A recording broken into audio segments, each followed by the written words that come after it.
नमस्कार, आपका स्वागत है। दोस्तों, नरक के मार्ग में एक महाभयंकर नदी पड़ती है जिसे वैतरणी कहा जाता है। इस अत्यंत दुष्कर और भयंकर नदी के बारे में भगवान श्री कृष्ण ने गरुड़ जी को बताया है। गरुड़ पुराण के धर्म कांड में वैतरणी नदी का विस्तार पूर्वक वर्णन किया गया है।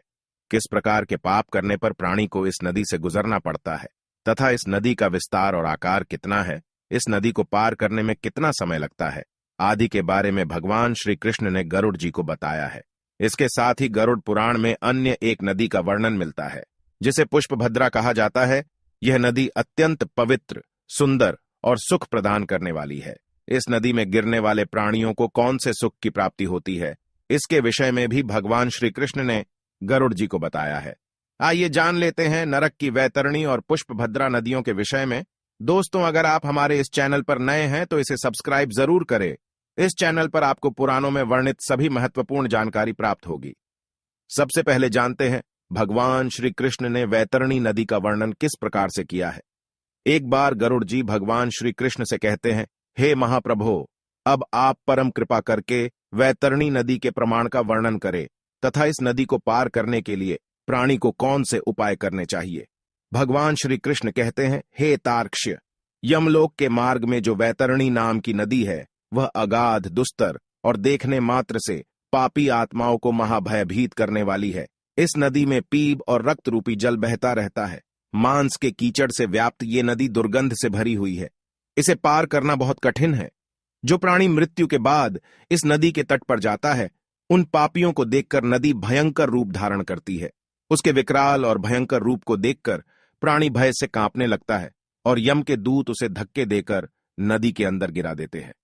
वैतरणी नदी के पात्र में नदी का जल तुरंत खौलने लगता है। उसका जल कीटाणुओं से तथा वज्र के समान सूंड वाले जानवरों से भरा हुआ रहता है। सूंस, घड़ियाल, वज्रदंत तथा अनेक हिंसक एवं मांस भक्षक जलचरों से वह महानदी भरी हुई है। पृथ्वी पर प्रलय के अंत में जैसे 12 सूर्य आकाश में दिखाई पड़ते हैं, ठीक वैसे ही नरक में 12 सूर्य आकाश से उस नदी को तपाते रहते हैं। उस महातापी नदी में गिरने वाले पापी जन पीड़ा से चिल्लाते हुए करुण विलाप करते हैं। उनके मुख से बार बार परिवारजनों का नाम पुकारा जाता है, लेकिन वहां पर उनकी मदद के लिए कोई भी नहीं आता है। दुष्ट और पापी जनों की गति ऐसी ही होती है। वे उस महाभयंकर नदी में इधर उधर भागते हैं। ऊपर से तपते 12 सूर्यों की गर्मी से कष्टप्रद होकर वे नदी के जल में डुबकी लगाते हैं, लेकिन उससे भी उनके तन को शांति नहीं मिलती है। इस पीड़ा को सहकर वे अपनी आत्मग्लानि से व्यथित होते हैं। हे खग, वह नदी चारों ओर से भयानक प्राणियों से भरी हुई होती है। नदी में गिरे हुए पापी उन प्राणियों से भयभीत होकर इधर उधर भागने लगते हैं। लेकिन कुछ आत्माएं ऐसी भी होती हैं जिनके लिए वैतरणी नदी सुख प्रदान करने वाली होती है। उस नदी में गिरने पर उन्हें तृप्ति मिलती है। उस नदी में सुंदर सुंदर सोने से बनी नौकाएं होती हैं। उन नौकाओं में सवार मल्लाह उन आत्माओं से पूछते हैं, यदि तुमने पृथ्वी लोक पर गाय का दान किया है तो तुम इस नौका पर सवार हो जाओ और सुखपूर्वक वैतरणी नदी को पार करो। और यदि किसी पापी ने गाय का दान नहीं किया होता है, उन्हें यम के दूत धक्के मारकर नदी में गिरा देते हैं।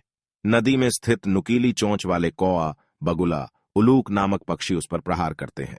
जो मूढ़ बुद्धि मनुष्य ईश्वर की, गुरु की, माता पिता की तथा पितरों की निंदा करता है, उनका अपमान करता है, मृत्यु के बाद उन पापियों को वैतरणी नदी में ही गिराया जाता है। जो मूढ़ बुद्धि पुरुष अपनी पतिव्रता, सुशीला और धर्मपारायण पत्नी का परित्याग करता है, उन सभी को वैतरणी नदी के तट पर लाकर धक्के मारकर अंदर गिराया जाता है।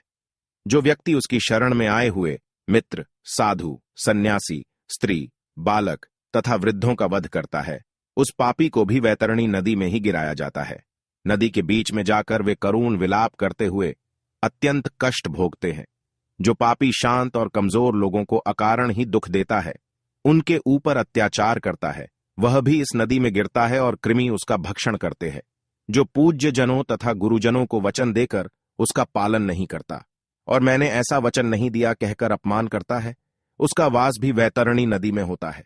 दूसरों की आजीविका को नष्ट करने वाला, आग लगाने वाला, दूसरों को विष देने वाला, झूठी गवाही देने वाला, शराबी, यज्ञ में विघ्न डालने वाला, गुरु पत्नी के साथ गमन करने वाला, हरि कथाओं पर हंसकर विघ्न निर्माण करने वाला भी इस महान नदी में गिराया जाता है।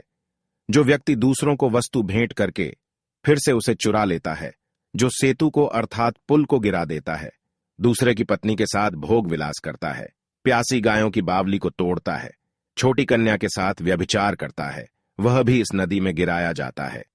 जो दूसरों को दान देकर बाद में पश्चाताप करता है, मांस का भक्षण करता है, गायों को कष्ट देता है, वह भी वैतरणी में निवास करता है।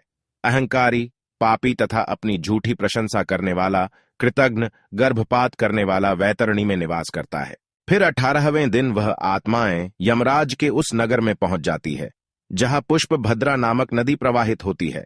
उस नदी का जल शीतल और सौम्य होता है। वे नदी के जल का पान करते हुए आगे बढ़ते हैं और उन्हें चारों ओर सुंदर दृश्य दिखाई पड़ते हैं। उनके ऊपर फूलों की वर्षा होती है और वे आनंदपूर्वक नदी में विहार करते हैं। उस नदी के तट पर बहुत ही सुंदर वट वृक्ष है जहां पर जीव विश्राम करना चाहते हैं, किंतु यम के दूत पापी लोगों को विश्राम करने नहीं देते हैं। उस प्राणी के पुत्रों के द्वारा जो भी मासिक पिंड दान किया हुआ होता है उसे वह इस स्थान पर प्राप्त होता है और वह उसे खाकर आगे बढ़ता है। तो दोस्तों, इस प्रकार से यमपुरी जाने के मार्ग पर प्राणी को इन दो नदियों से गुजरना पड़ता है, तभी उस प्राणी की मुक्ति होती है। उम्मीद है आपको यह जानकारी अच्छी लगी होगी। वीडियो को लाइक जरूर करें और कमेंट में जय श्री कृष्ण अवश्य लिखें। ऐसी ही आध्यात्मिक जानकारी के लिए हमारे चैनल को सब्सक्राइब करना न भूले। आप सभी का धन्यवाद।